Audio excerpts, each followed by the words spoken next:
स्वागत करती हूँ आप सभी का। आप देख रहे हैं भारत 24। मैं हूँ आपके साथ पूर्णिमा मिश्रा और वक्त है 4 के बार का, जिसमें सबसे पहले बात होगी इस साल के आखिर में मध्य प्रदेश, राजस्थान, छत्तीसगढ़, तेलंगाना, मिजोरम में विधानसभा चुनावों को लेकर। इन 5 राज्यों में चुनावों को लेकर निर्वाचन आयोग ने अपने ऑब्जर्वर्स के साथ एक बैठक की है। उस बैठक से क्या कुछ निकला, डिटेल्स क्या है, इस खबर से जुड़ी हुई आप तक पहुंचाऊंगी। अगली खबर आपको बताएंगी मेरी सहयोगी शिखा झा। अगली खबर आरक्षण से जुड़ी हुई। आरक्षण पर सरकार का बड़ा फैसला आया है, जिसके तहत कॉन्ट्रैक्ट नौकरी में भी अब आरक्षण मिलेगा।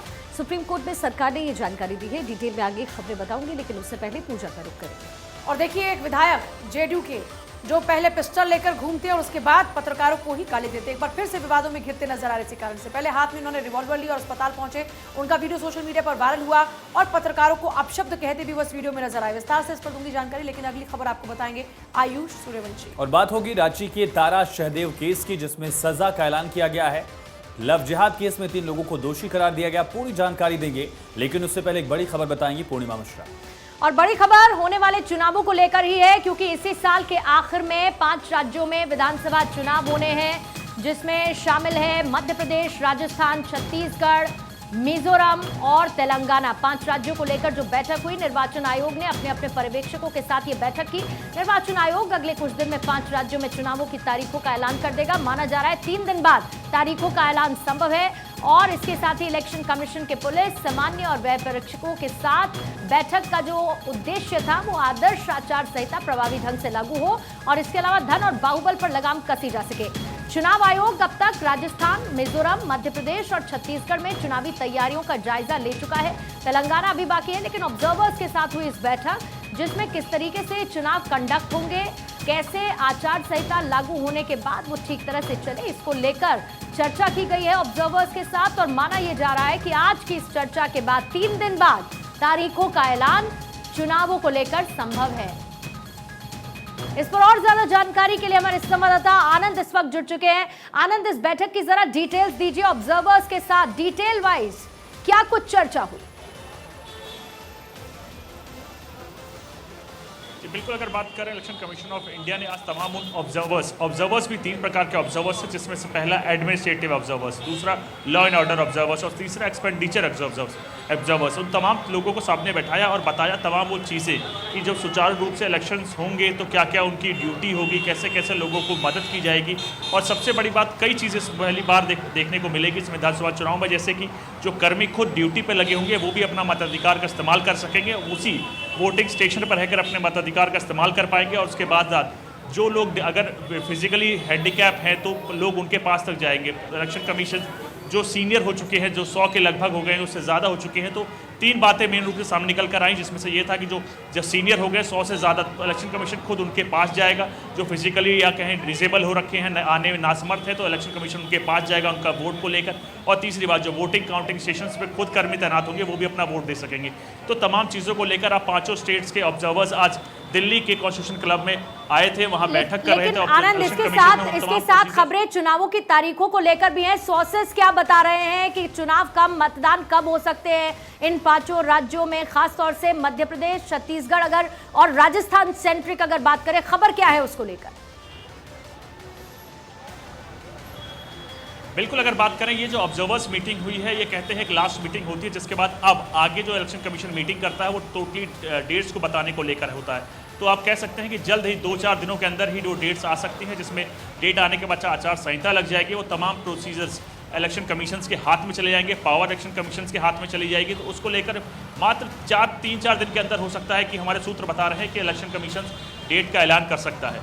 जी, तारीखों का ऐलान होगा आनंद, लेकिन इसी बीच में अगर बात की जाए नवंबर और दिसंबर, सोर्सेज बता रहे हैं, इसको लेकर आप कुछ कंफर्म कर पाएंगे क्या? नवंबर एंड और दिसंबर के शुरुआती 1 हफ्ते के अंदर मुमकिन है मतदान हो सके। खबर राजस्थान को लेकर है कि 1 चरण में वहां पर चुनाव हो पाएगा। आपके सोर्सेज कुछ इसको लेकर कंफर्म कर पाए अभी तक?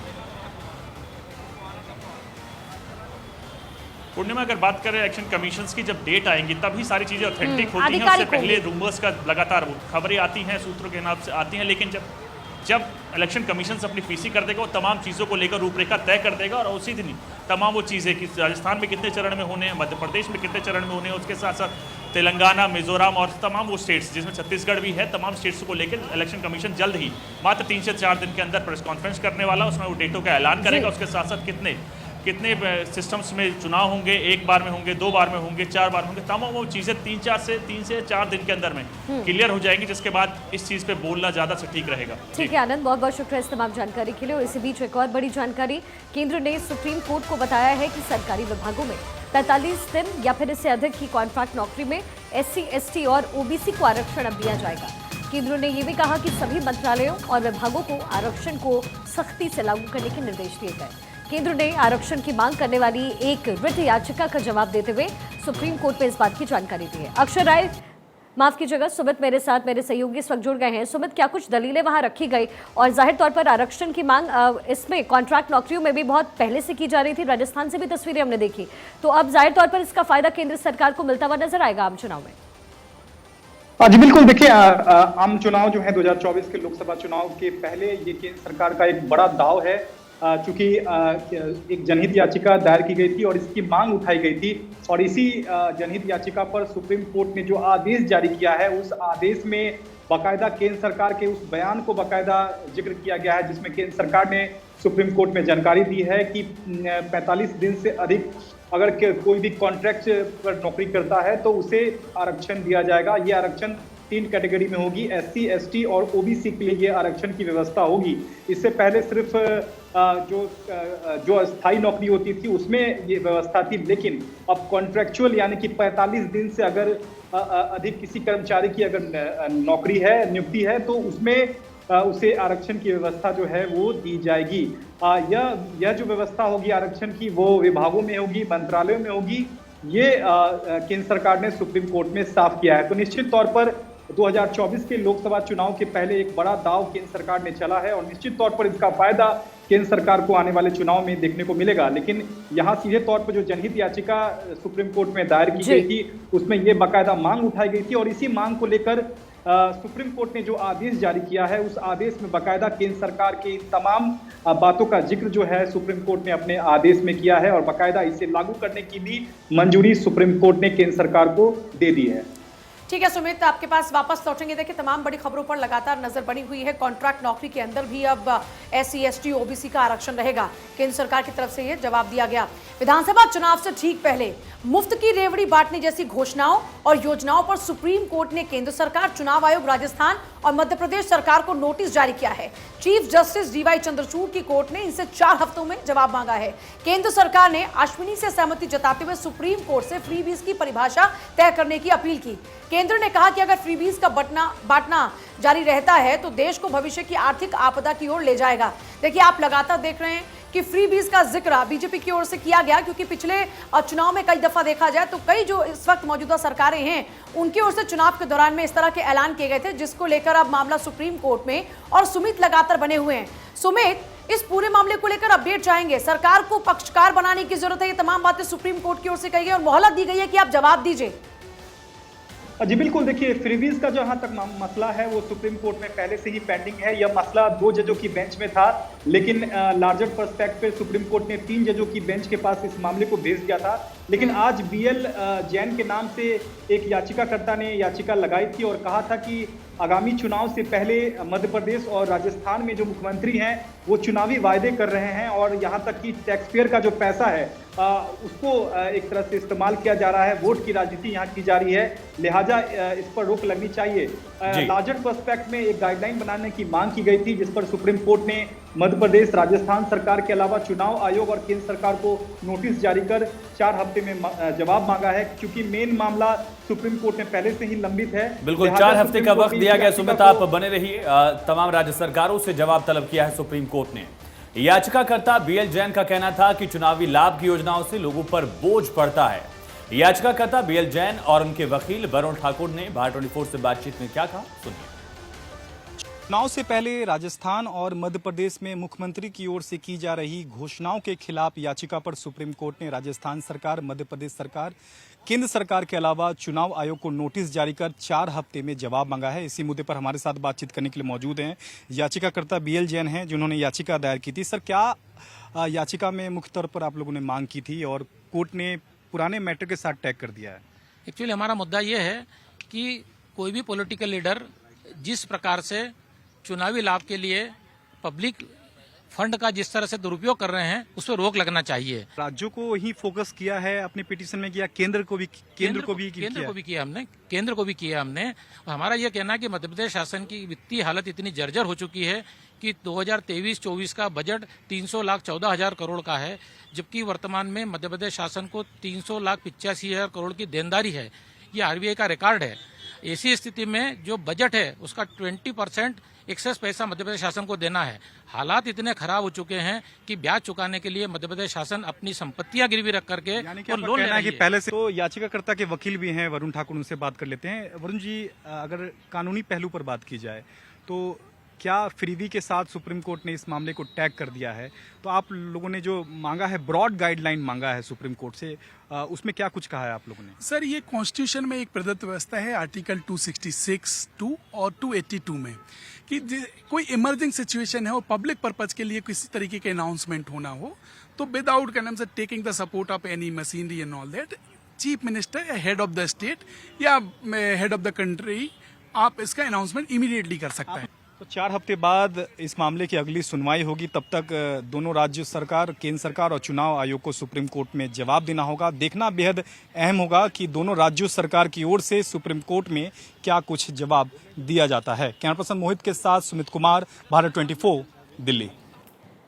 तो सुमित की आप ये रिपोर्ट देख रहे थे फ्रीबीज मामले को लेकर। आगे बढ़ते हैं। बहुत बहुत शुक्रिया सुमित आपका जानकारी के लिए। इधर जदयू विधायक गोपाल मंडल एक बार फिर से विवादों में घिरते हुए नजर आ रहे हैं और पहले हाथ में रिवॉल्वर लिए अस्पताल पहुंचने का उनका वीडियो सोशल मीडिया पर वायरल हुआ और अब पत्रकारों को अपशब्द कहने को लेकर चर्चा में आ गए हैं।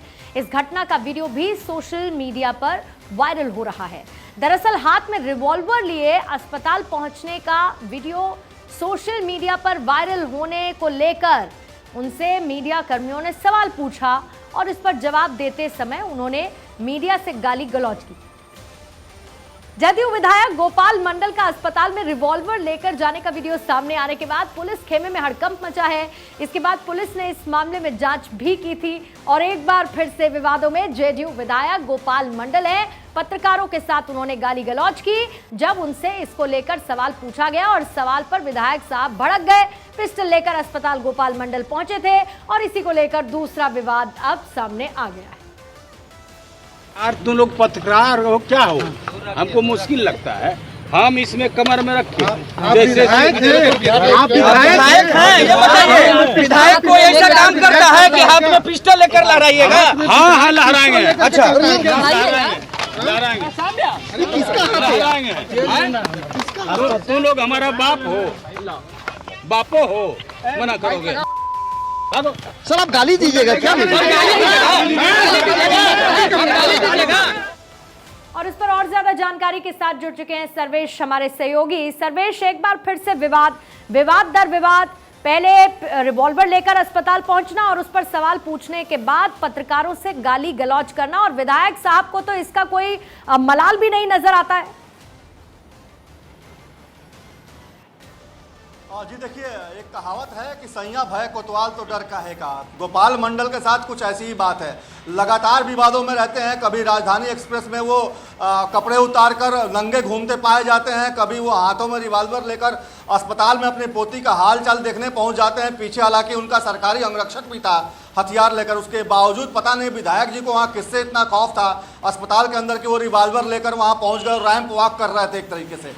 जब उनसे इस बाबत आज पत्रकारों ने जेडीयू कार्यालय के अंदर, जहां पे खुद मुख्यमंत्री भी मौजूद थे, पार्टी के राष्ट्रीय अध्यक्ष मौजूद थे, पार्टी के 3 मंत्री मौजूद थे, सुमित सिंह, अशोक चौधरी और संजय झा, वहां पर जब उनसे जेडीयू कार्यालय के अंदर पूछा गया, पत्रकारों ने जब ये सवाल पूछा तो एकदम से गोपाल मंडल अपने पुराने तेवर में आ गए और उसमें भड़क गए पत्रकारों पर और उनको अपशब्द कहना शुरू किया। तो ये साफ तौर पे दिखाता है कि सुशासन के राज में क्या कुछ चल रहा है। गोपाल मंडल हमेशा इस तरह की हरकतें करते रहते हैं। कभी वो फायरिंग कर देते हैं, कभी जमीन कब्जा करने पहुंच जाते हैं, कभी किसी की पिटाई कर देते हैं। तो ये लगातार विवादों का उनके साथ चोली दामन का संबंध है। और आज जो उन्होंने किया है उसको लेकर एक तरह से कहा जाए तो जेडीयू भी कहीं ना कहीं सत्ते में है, क्योंकि जब अशोक चौधरी से या संजय झा से इस बाबत पूछा गया तो उन लोगों ने साफ तौर पे कहा कि जेडीयू का ये कल्चर नहीं है, अगर विधायक ने ऐसा किया है तो गलत ये बातें तो वो कह देते हैं, लेकिन नीतीश कुमार के तो आंखों के तारे हैं ना मंडल साहब, इसलिए यही वजह है कि बार बार वो यही करते हैं। सर्वेश, बहुत बहुत शुक्रिया इस तमाम जानकारी के लिए। इसी बीच नेशनल शूटर तारा शाहदेव मामले में सीबीआई कोर्ट ने 9 साल बाद दोषियों को सजा सुनाई है। लव जिहाद के इस चर्चित मामले में आरोपी रकीबुल हसन उर्फ रंजीत सिंह कोहली, मुश्ताक अहमद और कौशल रानी को सीबीआई की विशेष अदालत ने अलग अलग सजा सुनाई। कोर्ट ने रकीबुल उर्फ रंजीत सिंह कोहली को आजीवन कारावास, मुश्ताक अहमद को 15 साल और कौशल रानी को 10 साल की सजा सुनाई। वहीं इसके साथ सभी को 50-50 हजार का जुर्माना भी देना पड़ेगा। मेरे सहयोगी मनोज मेरे साथ जुड़ गए हैं। मनोज, क्या कुछ अंदर दलीलें दी गई और फिलहाल इसको लेकर क्या जानकारी? देखिए, मामला साल 2014 का था और जैसे ही नाम बदल करके रंजीत कोहली ने उर्फ रकीबुल ने शादी रचाई, उसके बाद से प्रताड़ना का मामला शुरू हो गया और 2014 में ही रांची के हिंदपीढ़ी थाने में प्राथमिकी दर्ज कराई गई थी। बाद में हाई कोर्ट ने इस मामले की जांच सीबीआई को सौंप दी थी और सीबीआई ने इस केस में पूरी तरीके से अन्वेषण किया था, तथ्यों को एकत्रित किया था और सीबीआई की स्पेशल कोर्ट के सामने सीबीआई ने 26 गवाह प्रस्तुत किए थे और अंतोगत्वा कोर्ट ने तीनों आरोपियों को भारतीय दंड संहिता की धारा 120, 376(2) और अन्य कई धाराओं में दोषी ठहराया और रकीबुल को आजीवन कारावास, जबकि हाई कोर्ट के निलंबित रजिस्ट्रार मुश्ताक अहमद को 15 साल, रकीबुल की मां कौशल रानी को 10 साल की सजा सुनाई, साथ ही 50-50 हजार रुपये जुर्माना लगाया। यह पूरी तरीके से मामला धोखे में रख करके कपटपूर्ण तरीके से लव जिहाद का मामला भी कह सकते हैं कि धर्म बदल करके शादी की गई और बाद में इस्लाम अपनाने के लिए जबरदस्ती फोर्स किया जाने लगा। और यही वजह है कि एक लंबी लड़ाई। आखिरकार कोर्ट ने यह फैसला सुनाया। बहुत शुक्रिया आपका फिलहाल पूरी जानकारी के लिए।